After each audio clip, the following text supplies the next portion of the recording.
रिमझिम और समीर की जिंदगी एक ऐसे मोड़ पर पहुंच चुकी है जहां प्यार, भरोसा, जिम्मेदारी और सच्चाई की सबसे बड़ी परीक्षा होने वाली है। महल में हर कोई सिद्ध बाबा को एक महान संत मानता है, लेकिन रिमझिम के मन में शुरू से ही एक अजीब सा शक था। उसे महसूस होने लगा था कि इस बाबा की बातों में श्रद्धा कम और स्वार्थ ज्यादा छिपा है।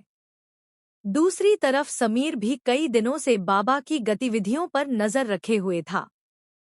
जब दोनों ने अपने अपने संदेह एक दूसरे के सामने रखे, तब उन्हें समझ में आया कि मामला जितना दिख रहा है, उससे कहीं ज्यादा बड़ा है। धीरे धीरे कई ऐसे संकेत मिलने लगते हैं जो इस रहस्य को और गहरा कर देते हैं। बाबा हर बार मंदिर की जमीन की बात करते हैं, परिवार को भावनात्मक रूप से प्रभावित करने की कोशिश करते हैं और महल के फैसलों में जरूरत से ज्यादा दखल देते हैं। रिमझिम को लगता है कि कोई साधु इस तरह किसी संपत्ति में दिलचस्पी नहीं ले सकता। वह तय कर लेती है कि अब सच सामने लाकर ही रहेगी। एक शाम महल में बाबा जी के स्वागत के लिए विशेष व्यवस्था की जाती है। पूरा परिवार उनके सम्मान में मौजूद होता है। सभी को लगता है कि बाबा कोई बड़ा आशीर्वाद देने वाले हैं, लेकिन रिमझिम और समीर पहले से ही अपनी योजना तैयार कर चुके होते हैं।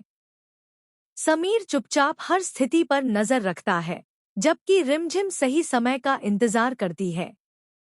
बाबा जैसे ही अपने प्रवचन और मीठी बातों से सबका विश्वास जीतने की कोशिश करते हैं, तभी रिमझिम उनके सामने आकर खड़ी हो जाती है। वह उनसे सीधे सवाल पूछती है कि आखिर मंदिर की जमीन से उनका क्या संबंध है और वे इस परिवार के मामलों में इतनी दिलचस्पी क्यों ले रहे हैं। बाबा पहले तो बात घुमाने की कोशिश करते हैं, लेकिन रिमझिम इस बार पीछे हटने वाली नहीं होती। अचानक वह आगे बढ़ती है और उनकी नकली दाढ़ी पकड़कर खींच देती है। पूरा महल एक पल के लिए शांत हो जाता है। नकली दाढ़ी हटते ही सबके सामने एक नया चेहरा आ जाता है। परिवार के लोग स्तब्ध रह जाते हैं। जिस व्यक्ति को वे सिद्ध बाबा समझ रहे थे, वह दरअसल विनोद आचार्य नाम का आदमी निकलता है, जो एक बड़े होटल प्रोजेक्ट से जुड़ा हुआ है। यह सच सामने आते ही सभी के पैरों तले जमीन खिसक जाती है।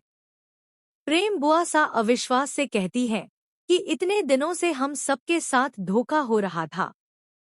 वहीं मोहिनी का चेहरा भी उतर